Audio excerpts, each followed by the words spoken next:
Most people know the story of Noah and the Great Flood as being part of the Abrahamic religions, but did you know that nearly every society in the world believes that at some point in history there was a great flood that took over the world? You see, I'm talking about cultures as far away as China and India and Africa and the Inuits of Canada and the Incas of Peru. Every place on earth has its story of how a great flood was sent by God as divine punishment to the world, and how only a few small people survived that and repopulated the earth. For example, in India you have the story of Peluga that says that God sent a flood to the earth to punish people for forgetting his commands, and only 4 people survived. In Korea you have a folk tale called the Namu Doryong, which is about a boy who rides a log to escape the great flood that happens, and all the while he's rescuing animals to repopulate the earth. In Thailand, they believe that God created a man and a woman as the first humans on earth, and then 1,000 years later their descendants became wicked and cruel and uninterested in worshipping God. So he sent down a flood as a punishment to the people of the earth,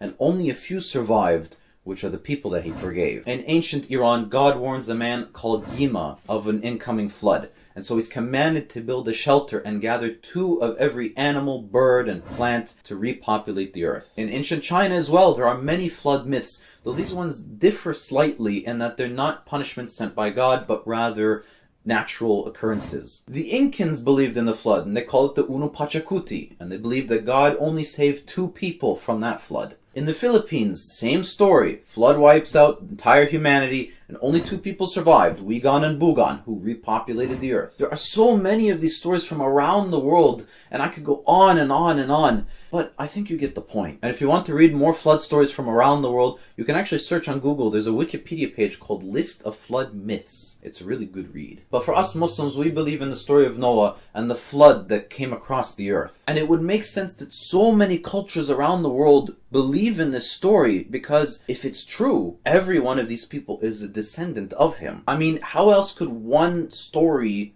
with so many parallels be so common across the entire world? And of course, with any of these stories that are passed down from generation to generation over hundreds of years, names are changed and details are lost and new details are added.